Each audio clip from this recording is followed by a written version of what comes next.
Having done some 1,600 episodes of The History Guy, one of the things that I've learned is any time that you use a superlative, whenever you say something was the first or the largest or the best, or that someone invented something, there's always someone who wants to argue with you, and that's not a surprise.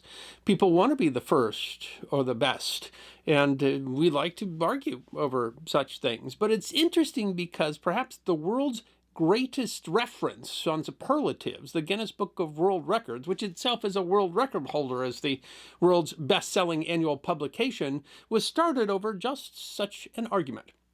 And while it's certainly debatable whether things like, for example, the fastest that a human has ever run the 100-meter hurdles while wearing swimming flippers really deserves to be remembered, there seems to be a human need to set and break records, and certainly some of the things that people have tried are truth, stranger than fiction. Yes, Guinness, now known as Guinness World Records, but known for much of its existence as the Guinness Book of World Records, is in fact named after the beer. And much like the Michelin stars for restaurants was created by the tire company to promote travel and presumably create more need for tires, Guinness at first was used to sell beer. But the book itself came from a regular sort of argument between blokes. Sir Hugh Beaver was an engineer born in South Africa. As an engineer, he was influential. The Institution of Chemical Engineers notes that Beaver led a mission on behalf of the engineering firm Sir Alexander Gibb and Partners to create a national harbor plan for Canada that shaped the whole development of Canadian ports. Notably, he was made Director General of the United Kingdom's newly formed Ministry of Works during the Second World War, where he was responsible for the planning and control of the building and construction industry and the whole wartime program of works. After the war, he was involved in rebuilding war-ravaged Britain. But despite his many contributions as an engineer, he is perhaps most famous for an argument over birds. In 1946, he became a managing director of Arthur Guinness and Son Limited, a Dublin brewery that had been founded in 1759. 5 years later, he was hunting birds in Ireland when he missed a shot at a golden plover. This precipitated an argument, as the benighted beer baron argued his case to his foul-felling friends. Was the golden plover the fastest game bird in Europe? He attempted to research to settle the issue, not an easy task prior to smartphones and Google, but Peter Harper of Guinness World Records was quoted on the website How Stuff Works. They failed to find any reference to information related to the fastest game bird in Europe.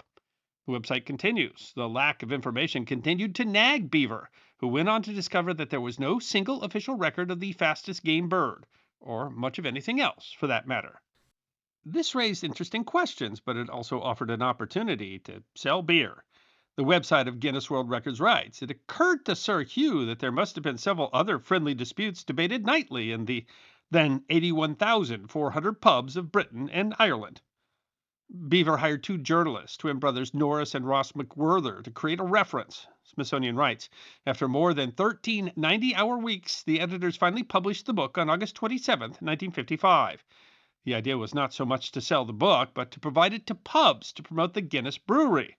The original printing included the harp, a Guinness logo that has been the heraldic symbol for Ireland since the 13th century. And, Smithsonian writes, waterproof covers to protect them from the inevitable spills at the pubs. But the retail possibilities of a book designed to settle bar bets became quickly clear, and by October the book was being sold in stores. Interestingly, the book makes no mention of the golden plover. Under fastest bird, the book mentions that wood pigeons are reported to have attained an airspeed of 150 miles per hour in Scotland. But the book contends that the highest reliable ground speed for any bird is the 95 miles per hour averaged by a racing pigeon over an 80-mile course in Northern Ireland in 1915. Or, in other words, the first recording of records predates the beer stout's statistics.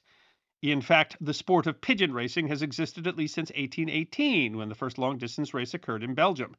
It isn't clear exactly when pigeon racing records started to be kept, likely starting in Belgium, but the American Racing Pigeon Union started formally maintaining speed records at various distances in 1883.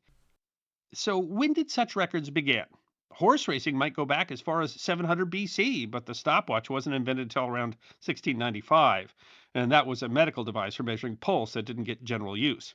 It isn't clear when watches were first used to measure speed and thus speed records, but French watchmaker Nicolas Rieussec, watchmaker to French King Louis XVIII, used a chronograph to measure the time that horses took to run a Paris race in 1821.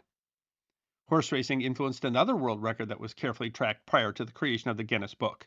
A winning horse traditionally was given a blue ribbon or riband. The average speed at which steamships crossed the Atlantic east and west has been recorded at least since the 1830s. The record is figured for steamships because sailing ships are subject to the capricious wind, and different records for east and west are kept because of the direction of ocean currents. The record is figured by average speed rather than total time crossing because ships use different routes. The speeds represent prestige for both the line and the nation it served and could be used to drive ticket sales. While the first recorded winner was the Scottish built sidewheel steamer SS Sirius, operated by the British and American Steamship Company in 1838, early records have largely been calculated in retrospect, and the competition wasn't well recognized until the 1890s, when it became generally recognized as the Blue Riband. Despite the sometimes fierce competition, the Blue Ribbon was an unofficial accolade until British industrials Harold K. Hales donated a trophy that could be considered a tangible representation of the Blue Ribbon, although Hales changed the rules somewhat and the award was only given for a westbound crossing. The Blue Ribbon was at some points so important to national prestige that governments provided significant subsidies to lines. But the age of air travel put an end to the competition for speed crossings by passenger liners. The last traditional liner to win the trophy was SS United States, which retired in 1969. Since 1990, the trophy's been taken by high-speed passenger ferries. But how far back does the recording of records go? Well, for most of its time, racing didn't measure speed records as there was no way to time them. The winner of a race was determined by who finished first. And while we have some record of the winners in ancient Greek Olympics, there are few extant records of exactly how fast they ran or how far they jumped. However, a Byzantine lexicon quotes an inscription on a statue to a 6th century BC athlete named Phalos of Croton, recording that during the Pythian Games at Delphi, he jumped 55 feet. The website Ancient Olympics explains because the sand pit was only 50 feet long, he landed just outside the pit. This legendary long jump provides a rare example, as few records of the ancient games exist in which exact distance is known. But it does suggest an interest in keeping athletic records in ancient times. However, it also demonstrates the difficulty with such records, as that is roughly twice as long as any modern long jump. The seemingly impossible distance calls into question either the measurement or whether it was a different event, more like the modern triple jump. And this ginormous jump shows the difficulty with ancient measurements and records before governing bodies established clear rules. Business Insider writes that in the beginning, the most significant nuisance the McWhirter brothers encountered in their research was exaggeration. They spoke with experts worldwide, but some records didn't add up, like a fly that traveled faster than the speed of sound. The 1955 edition, for example, discounts the celebrated case in 1278 of Countess Margaret, who is reputed at the age of 42 to have produced 365 infants, 182 males, 182 females, and one hermaphrodite. Noting that medical opinion is that reported instances of multiple births in excess of 7 must be looked at with a great suspicion. There were some world records tracked in the middle 19th century. The website Northern Athletic notes, for example, British runner Jack White, a nationally renowned professional runner known as the Gateshead Clipper. He achieved the fastest ever performances for 2 miles, 3 miles, and 6 miles during the years 1860 to 1863. Although the modern era of keeping world records in track and field coincides with the establishment of the modern Olympics in 1898, and in 1912, coinciding with the Stockholm Olympics, the International Association of Athletics Federations was established as the governing body responsible for establishing and maintaining official world records in athletics, although they originally only tracked outdoor events. They weren't the first. American professional baseball started keeping records with the box score in the 1850s, keeping track of things like batting average, runs scored, and runs allowed. The method, developed by sports writer Henry Chadwick, might have been derived from cricket, where record keeping dates back to the mid 18th century.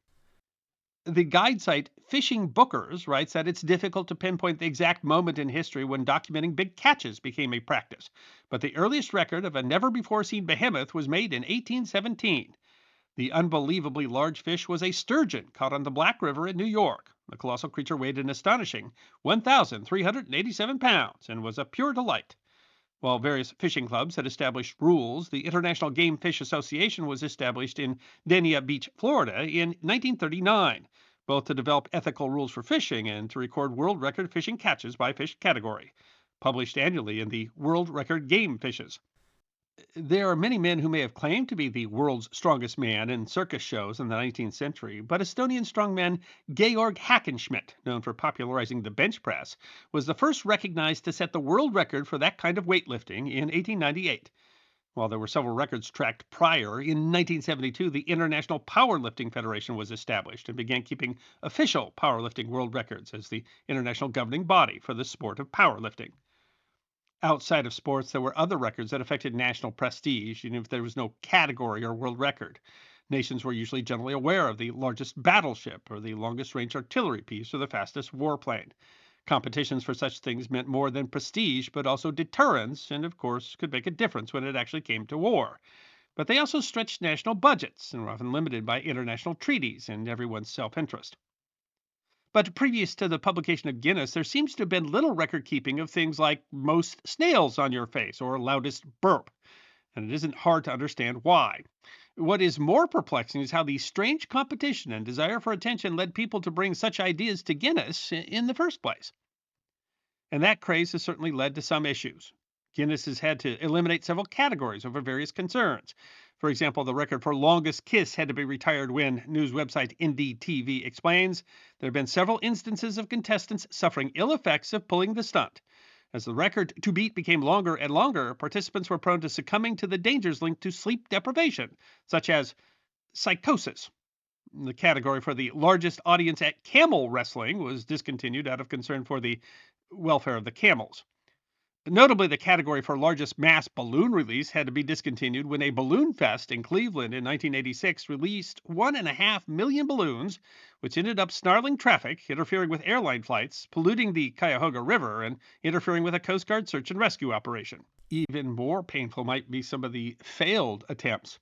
A 2008 Iranian attempt to break the record for longest sandwich with a 1,500-meter-long ostrich and chicken sandwich failed, Reuters explained, after people rushed forward and began eating it before it was measured. A 17.5-ton attempt by the makers of Snapple to break the record for biggest popsicle melted over Manhattan before Guinness judges could measure it. One Guinness judge said, "What was unsettling was that the fluid just kept coming. It was quite a lot of fluid." NBC News reported that firefighters closed off several streets and used hoses to wash away the sugary goo. A 2012 attempt to set the record for the world's most expensive cocktail by the Playboy Club in Mayfair, an area of London, failed when the website Wine and the City explains a treasured bottle of 1788 Clos de Griffier cognac worth £50,000, which was destined for the record attempt, was smashed by a customer. The bottle fell off the table when the customer asked to look at the label. Bartender Salvatore Calabrese recovered, however, and was able to break the record 3 months later. The Guinness Book of World Records has not been without controversy. Several people have died attempting to set records. There are some people who complain it's become commercialized, just a way for companies to get publicity for their world record attempts. And some records have been rescinded when argued by other experts. But the fact that Guinness remains popular even in the internet age suggests that the human need to set and break records is really something larger. If anything, Guinness has really just been a conduit for that human creativity. But really, does, for example, the largest number of toilet seats broken by the human head in 1 minute, 43 by martial artist Kevin Shelley, really deserve to be remembered? Well, journalist Imogene West Knight offered some perspective in a 2023 edition of The Guardian. She said, "Look closely enough at the man who's looking to break the record for the most number of spoons on the human body, or the woman seeking to become the world's oldest salsa dancer, and you find yourself starting to believe that you are peering into humanity's soul." I hope you enjoyed watching this episode of The History Guy, and if you did, please feel free to like and subscribe and share The History Guy with your friends. And if you also believe that history deserves to be remembered, then you can support The History Guy as a member on YouTube, a supporter on our community and locals, or as a patron on Patreon. You can also check out our great merchandise shop or book a special message from The History Guy on Cameo.